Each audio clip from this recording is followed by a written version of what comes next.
Big boss Malayalam season 5 live അപ്ഡേഷനാണ്.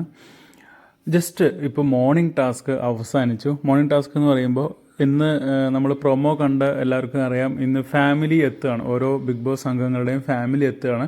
അതുമായി ബന്ധപ്പെട്ടുള്ള ഒരു ടാസ്ക് തന്നെയാണ് ഇന്ന് അവർക്ക് കൊടുത്തത്. പക്ഷെ അവർ ഒരിക്കലും പ്രതീക്ഷിച്ചിട്ടുണ്ടാവില്ല രാവിലെ ഇങ്ങനെ ഒരു ടാസ്ക് കൊടുത്ത സമയത്ത് അവരെ കാണാൻ വേണ്ടി ഫാമിലി വരും എന്നുള്ളത്.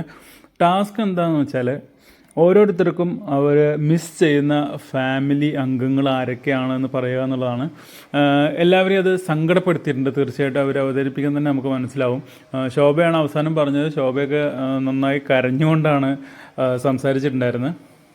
പക്ഷേ ഈ ഒരു സങ്കടപ്പെടുത്തുന്ന ഈ ടാസ്കിന് ശേഷം അവരെ കാത്തിരിക്കുന്ന വലിയൊരു സന്തോഷമാണെന്നുള്ളത് അവരറിഞ്ഞിട്ടുണ്ടാവില്ല. എല്ലാവരും തന്നെ അവർ മിസ് ചെയ്യുന്ന കുടുംബാംഗങ്ങളെക്കുറിച്ചൊക്കെ സംസാരിക്കുമ്പോൾ അവർ നന്നായിട്ട് അവരുടെ ഉള്ളിൽ വിഷമമുണ്ട് എന്നുള്ളത് നമുക്കിവിടെ ടാസ്ക് കാണുമ്പോൾ മനസ്സിലായിരുന്നു.